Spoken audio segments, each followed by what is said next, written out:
ছাত্ৰ ছাত্ৰীসকল পোনপ্ৰথমে মোৰ ইউটিউব চেনেলটোলৈ তোমালোকক স্বাগতম জনাইছো। আজিৰ ক্লাছত আমি আলোচনা কৰিম অষ্টম শ্ৰেণীৰ গণিতৰ অধ্যায় 2 এটা চলকযুক্ত একঘাতৰ সমীকৰণ নামৰ অধ্যায়টিৰ অনুশীলনী 2.1। ছাত্ৰ ছাত্ৰীসকল এইটো অধ্যায়ৰ বাবে যিকেইটা ভিডিঅ' আগবঢ়োৱা হয় প্ৰতিটো ভিডিঅ'ৰ লিংক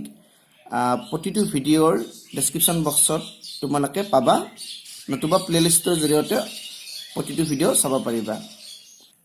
1 নম্বৰটো চাবা, তলত দিয়া সমীকৰণবোৰ সমাধান কৰা। সমীকৰণবোৰ সমাধান কৰা, ইয়াত কেইবাটা সমীকৰণ আছে,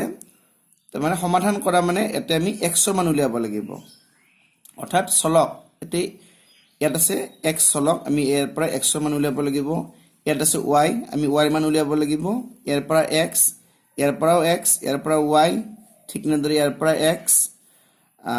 অৰ্থাৎ আমি চলকৰ মান উলিয়াব লাগিব। ঠিক আছে, ইয়াৰ পৰা পিৰ মান উলিয়াব লাগিব, ইয়াৰ পৰা ৱাইৰ মান, ইয়াৰ পৰা এক্সৰ মান, আকৌ ইয়াৰ পৰা আমি এক্সৰ মান উলিয়াব লাগিব। গতিকে বলাচোন আমি প্ৰথমতে প্ৰথম গণিতটো বহীত পাতি লওঁ। 4x + 5 = 21। ইয়াৰ পৰা আমি এক্সৰ মান উলিয়াব লাগে। তোমালোকে এটা কথা জানি থোৱা যে যেতিয়া কোনো পদ পক্ষান্তৰ কৰা হয় তেতিয়াহ'লে সমান চিনৰ বাওঁফালে আছে 4x + 5, সোঁফালে আছে 21, হয়নে? যেতিয়া বাওঁফালৰ কোনো এটা পদ যেতিয়া সোঁফালে নিয়া হয় বা সোঁফালৰ কোনো এটা পদ যদি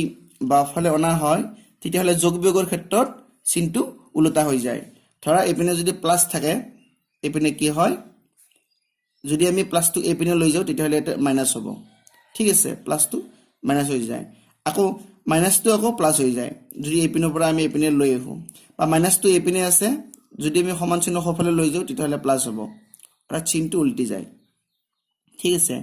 আৰু পূৰণ আৰু হৰণৰ ক্ষেত্ৰতো কি হয়, যদি এইপিনে পূৰণ থাকে তেতিয়াহ'লে এইপিনে কি হৈ যায়, হৰণ হৈ যায়, বা এইপিনে যদি হৰণ থাকে তেতিয়াহ'লে যদি আমি সেইপিনে লৈ যাওঁ তেতিয়াহ'লে তাৰ লগত কি হ'ব, পূৰণ হৈ যাব। তোমালোকে এইটো সমাধান কৰিলে নিশ্চয় বুজি পাবা। চাবা, এই 5টো আমি সমান চিহ্ন সোঁফালে নিম। 4x,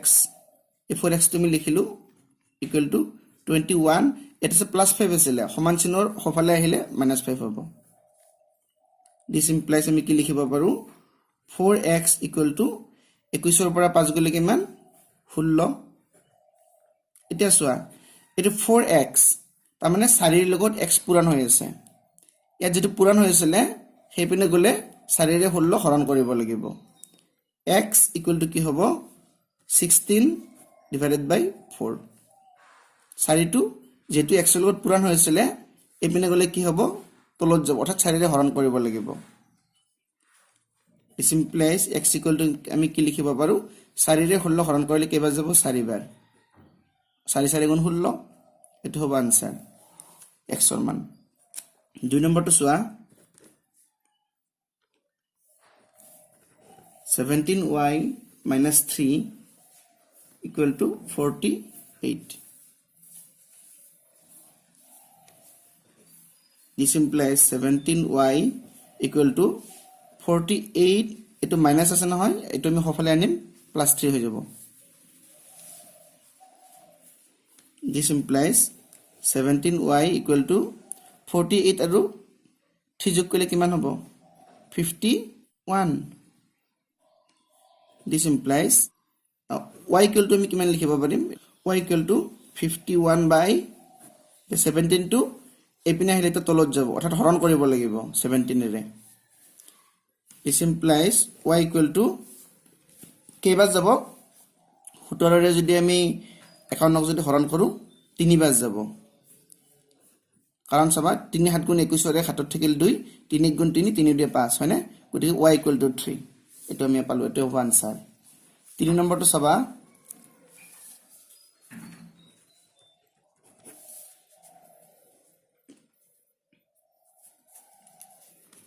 -8 + 2x = -4। এইটো -8টো আমি সমান চিহ্নৰ সোঁফালে লৈ যাম, ইয়াত ৰাখিম 2x। ইয়াত আছে প্লাছ টুৱাইছ এক্স, ইয়াত একো নাই মানে প্লাছে আছে, ঠিক আছে, এইটো প্লাছ টুৱাইছ এক্সে বুজাইছে। টুৱাইছ এক্স ইকুৱেল টু আমি কি লিখিব পাৰিম, ইয়াত আছে -4টো আছে, তাৰপিছত এই -8টো সমান চিহ্ন সফালে আনিলে প্লাছ হৈ যাব, +8। This implies twice x equal to আমি কি লিখিব পাৰিম, -4 আৰু +8 কিমান হ'ব, 8ৰ পৰা 4 গ'লে 4। এতিয়া এক্স ইকুৱেল টু আমি কি লিখিব পাৰিম, এই 2টো তলত আহিব, 4/2, যেহেতু 2টো এক্স লগত পূৰণ হৈ আছিলে, ইয়াত আহিলে 2ৰে হৰণ কৰিব লাগিব, গতিকে এক্স ইকুৱেল টু 2ৰে 4 হৰণ কৰিলে 2 বাজ যাব, গতিকে এক্স ইকুৱেল টু 2, এইটো হ'ব আনচাৰ। এতিয়া ব'লা 4 নম্বৰটো চাওঁ। 4 নম্বৰটো আছিলে 6x/7 ইকুৱেল টু 42। ইয়াত আমি কি কৰিম, 6xটো আমি সমান চিহ্ন বাওঁফালে ৰাখি দিলোঁ, বাওঁফালে ৰাখি দিলে কি হ'ব,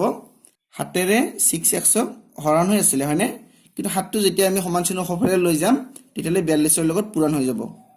42 × 7 হৈ যাব। দিছ ইমপ্লাইজ এতিয়া আমি এক্সটো ৰাখিম, ইয়াতে এক্সটো 6ৰ লগত পূৰণ হৈ আছে, গতিকে এক্স যেতিয়া সমান চিহ্নৰ সোঁফালে যাব তেতিয়া এক্সেৰে এইটো হৰণ কৰিব লাগিব, 42 × 7 / 6। এতিয়া 6ৰে হৰণ কৰিলে কেইবাৰ যাব, 6ৰে যদি আমি 42ক কাটো, 6 × 7 = 42 হয়নে। দিছ ইমপ্লাইজ আমি এক্সৰ মান কিমান পাম, এক্স ইকুৱেল টু 7 × 7 = 49, এইটো হ'ব আনচাৰ। 5 নম্বৰটো আছিলে 6y/11 ইকুৱেল টু 54/99। ইয়াত আমি 6y আমি এইপিনে ৰাখি দিলোঁ, এইটো কি হ'ব, 11ৰে 6y হৰণ হৈ আছে আৰু 11টো আমি সমান চিহ্ন যেতিয়া সোঁফালে লৈ যাম পূৰণ হৈ যাব, 54/99 × 11 হয়নে, সমান চিহ্নৰ সোঁফালে নিলোঁ আমি, গতিকে পূৰণ হৈ গ'ল। এতিয়া এইটো আমি কটাকটি কৰিব পাৰোঁনে, 11ৰে এইটো 11 × 11, 11 × 9 = 99, 9ৰে 54ক কাটিলে 6 বাৰ, 9 × 6 = 54। এতিয়া দিছ ইমপ্লাইজ আমি কি লিখিব পাৰোঁ, 6y ইকুৱেল টু কি পালোঁ, 6 পালোঁ, এইটো 6 × 8 হয়নে, 6 × 6 হ'ব। এতিয়া y ইকুৱেল টু আমি কিমান পাম, এই 6টো y লগত পূৰণ হৈ আছিলে, যদি আমি এই 6টো যদি সমান চিহ্ন সোঁফালে লৈ যাওঁ কি হ'ব, 6/6 হ'ব, এই 6টো আমি তলত আনিলোঁ, গতিকে y ইকুৱেল টু 6ৰে 6 হৰণ কৰিলে 1 বাজ যাব, অৰ্থাৎ y ইকুৱেল টু 1, এইটো হ'ব আনচাৰ। 5 নম্বৰ গ'ল। 6 নম্বৰটো চাবা, 6 নম্বৰটো আছিলে 3x equal to 180 plus 6x। এইটো চাবা, আমি এই যিটো এক্স আছে, এক্স থকা পদকেইটা আমি কি কৰিম, সমান চিহ্নৰ বাওঁফালে আনিম, এইটো 26টো আছেই, এই প্লাছ 6xক আমি বাওঁফালে আনিলে কি হ'ব, -6x ইকুৱেল টু 180, প্লাছ 36 আৰু -6x কিমান হ'ব, -36 হ'ব হয়নে। তোমাৰ হাতত যদি 3 টকা যদি জমা থাকে, প্লাছ মানে জমা বুলি ধৰিবা, মাইনাছ মানে ধাৰ বুলি ধৰিবা, 3 টকা যদি জমা থাকে, 6 টকা যদি ধাৰ থাকে, আল্টিমেটলি তুমি 3 টকা ধাৰতে থাকিবা, সেইকাৰণে ধাৰ মানে আমি মাইনাছ লিখিছোঁ, -36 ইকুৱেল টু 180। এতিয়া আমি ইয়াক -1ৰে পূৰণ কৰিম, ইয়াক -1ৰে পূৰণ কৰিলে কিমান হ'ব, এইটো হ'ব 28x ইকুৱেল টু, কাৰণ -1ৰ লগত যেতিয়া আমি 28x পূৰণ দিম, 28x × -1, তেতিয়াহ'লে আমি কিমান পাম, মাইনাছে প্লাছ হ'ব, গতিকে +28x পাম, গতিকে -1ৰে পূৰণ দিয়াৰ লগে লগে এইটো 28x হৈ গ'ল, এইটো কিমান হ'ব, -1ৰে পূৰণ দিয়াৰ লগে লগে 180 হ'ব, হ'বনে, কাৰণ 180 × -1 ইকুৱেল টু -180 হ'ব, প্লাছে মাইনাছে মাইনাছ, তাৰমানে আমি উভয় পক্ষকে কি কৰিছোঁ, -1ৰে পূৰণ কৰিছোঁ, ঠিক আছে, বা আমি লিখি দিব পাৰোঁ, উভয় পক্ষ -1ৰে পূৰণ কৰি।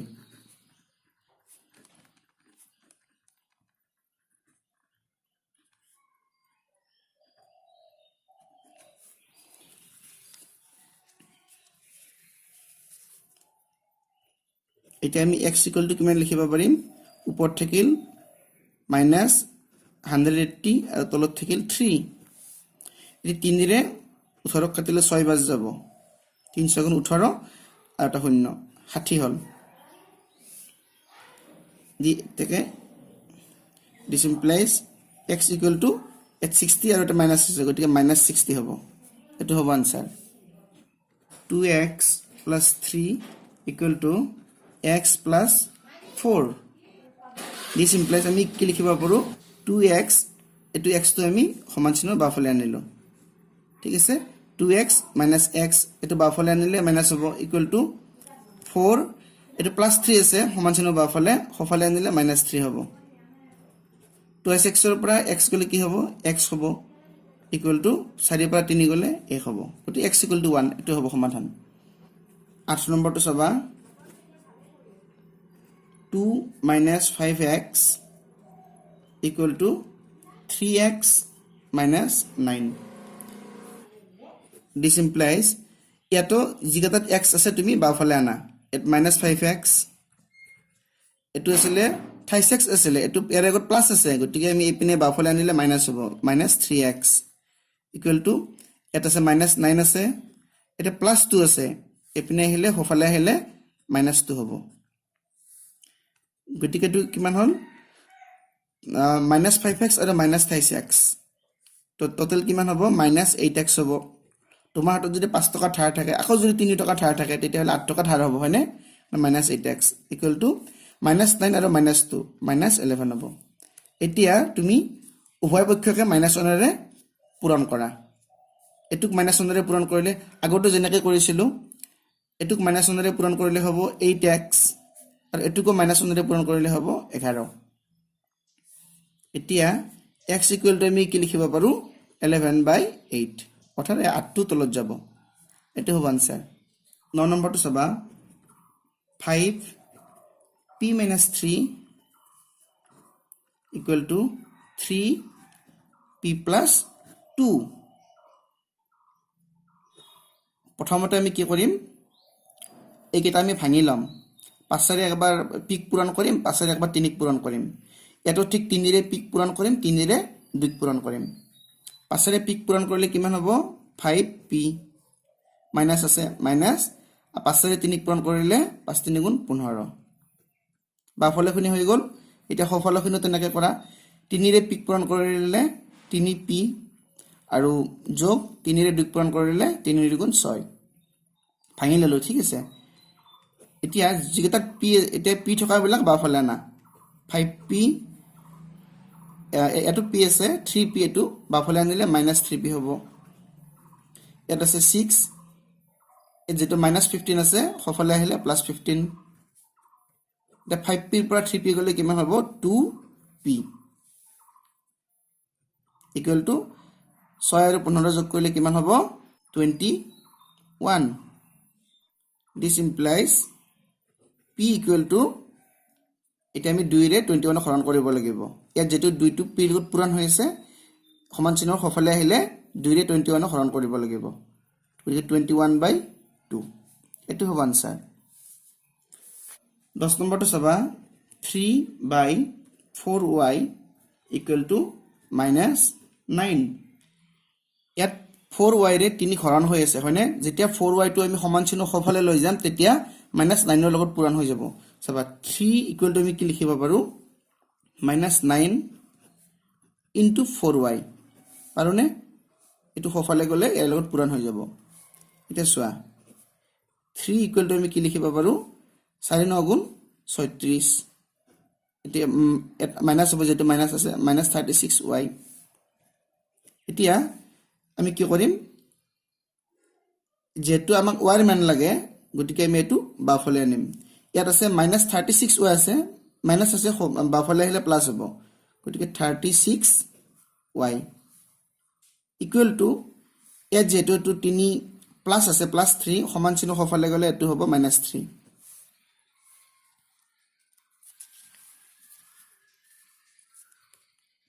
এটা আমি কি লিখিম y equal to at 36 আৰু y পূৰণ হৈ আছিল এটা 36 টো যেতিয়া আমি সমান চিহ্নৰ সফলে লৈ যাম তেতিয়া 36 ৰে -3 হৰণ হ'ব -3/36 এটা এখিনি কটাকটি কৰা 3 গুণ 3 এটো 3 গুণ 3 3 গুণ 6 অৰ্থাৎ 3 ৰে 12 বাৰ গল this implies y equal to কিমান হল উপৰ থাকিলে -1 আৰু তলত থাকিলে 12 এটো হ'ব আনসাৰ -1/12 11 নম্বৰটো চোৱা 4x by 5 plus 1 equal to 7 by 15. ইয়াত আমি কি কৰিম আমি 4x by 5 আমি সমান চিহ্নৰ বাওঁফালে ৰাখিলো প্ৰথম ঠিক আছে 4x by 5 আৰু 1 সংখ্যাটোক আমি সমান চিহ্নৰ সোঁফালে নিম equal to 7 by 15 minus 1 this implies আমি কি লিখিব পাৰো 4x by 5 equal to এতিয়া তুমি এখিনি সৰল কৰা এ লসাগু হ'ব 15 15 ৰে 15ক একবাৰ 1 গুণ 7 বিয়োগ ইয়াৰ তলত এটা 1 আছে 1 ৰে 15ক 15 বাৰ 15 গুণ 15 হয়নে এটা চাবা ইয়াত থাকিল 4x by 5 equal to কিমান হ'ব তলত 15 আৰু ওপৰত কিমান হ'ব প্লাস 7 আৰু মাইনাস 15 গতিকে মাইনাস 8 হ'ব 15 পৰা 7 গলে 8 আৰু ডাঙৰটোৰ লগত যেটো মাইনাস আছে গতিকে মাইনাস হ'ব এটা চোৱা তোমালোকে এটো বজ্ৰ পুৰাণ ব্যৱহাৰ কৰিব পাৰা বজ্ৰ পুৰাণ বা বজ্ৰ গুণন যেনেকুৱা চাবা a by b equal to c by d যদি হয় তেতিয়া হলে a ৰ লগত d পূৰণ হ'ব আৰু b ৰ লগত c পূৰণ হ'ব a ৰ লগত d পূৰণ কৰিলে যেটো পাম b ৰ লগত c পূৰণ কৰিলে আমি হেতু পাম অৰ্থাৎ a into d equal to b into c এটো বজ্ৰ পুৰাণ এনেকে a ৰ লগত d পূৰণ আৰু b ৰ লগত c পূৰণ ঠিক আছে ঠিক তেনেদৰে এটো আমি তেনেকে কৰিব পাৰো 4x ৰ লগত 15 পূৰণ কৰিব পাৰো 4x into 15 equal to at minus 8 আছে minus 8 ৰ লগত আমি 5 পূৰণ কৰিব পাৰো ঠিক আছে এতিয়া চোৱা 15 4 গুণ কিমান 60 60x equal to 8 5 গুণ 40 গতিকে minus 40 হ'ব minus আছে this implies x equal to কিমান হ'ব minus 40 by 60 গতিকে এটো কটা কটি যাব কেইবাৰ যাব এটো শূন্য আমি কাটি দিলো 2 ৰে 3 বাৰ আৰু 2 ৰে 2 বাৰ this implies x equal to আমি কি লিখিব পাৰিম ওপৰত থাকিল -2 আৰু তলত থাকিল 3 -2 by 3 এটো হ'ব আনসাৰ হেকটো চাবা x I 12 number 2 17x divided by 3 minus 16 by 9 equal to 2 এটো আমি আগতো নিচিনাকে কৰিব পাৰো 17x divided by 3 equal to আমি 2 plus 16 by 9 লিখিব পাৰো এত মাইনাস আছে হফালে গলে প্লাস হৈ যাব তো 17x divided by 3 equal to আমি কি লিখিব পাৰো এত লসাগু 9 হ'ব এত তলত 1 আছে 1 ৰে 9 হৰণ কৰিলে 9 বাৰ 9 2 গুণ 18 যোগ এত 16 হ'ব কারণ 9 রে 9 হরণ করলে একবার 16 গুণ 16 this implies 17x divided by 3 equal to আমি কি লিখিম এদিটা যোগ করা 8 8 6 14 4 হাতত থাকিল 1 1 1 2 2 1 3 আর তলত থাকিল 9 এটো আমি আগৰ নিচিনা বজ্ৰ পূৰণ কৰিব পাৰোনে চাবা 17 x into 9 equal to 34 into 3 বজ্ৰ গুণন কৰিছো ইয়াত চোৱা x ৰ লগত 17 পূৰণ হৈ আছে আকৌ ইয়াৰ লগত 9 ও পূৰণ হৈ আছে গতিকে আমি x মানে আমি কি লিখিব পাৰিম ইয়াত যদি পূৰণ হৈ থাকে যদি আমি খফালে যদি নিব লাগে এখিনিৰে এটো হৰণ কৰিব লাগে গতিকে x equal to আমি কি লিখিব পাৰিম ওপৰত থাকিব 34 into 3 আৰু তলত হৈ গল 17 আছিল into 9 হয়নে এখিনিৰে এটো হৰণ হ'ব এটা এখিনি কটাকটি কৰা 3 গুণ 3 3 3 গুণ 9 17 ৰে 36 হৰণ কৰিলে কেইবাৰ যাব দুইবাৰ যাব 17 2 গুণ 36 গতিকে আমি কিমান পালো this implies x equal to ওপৰত থাকিল 2 গুণ 2 আৰু তলত থাকিল 3 2 by 3 এটো হ'ব আনসাৰ মৰমৰ ছাত্ৰ-ছাত্ৰী সকল আজিৰ ভিডিওত আমি কোৱেশ্চন নম্বৰ 1 ত থকা আটাইকেইটা সমাধান কৰিলো ইয়াৰে পৰৱৰ্তী ভিডিওত আমি কোৱেশ্চন নম্বৰ 2 পৰা আলোচনা কৰিম পৰৱৰ্তী ভিডিঅ'ত আকৌ লগ পাম এতিয়া ভিডিঅ'টো চোৱাৰ বাবে ধন্যবাদ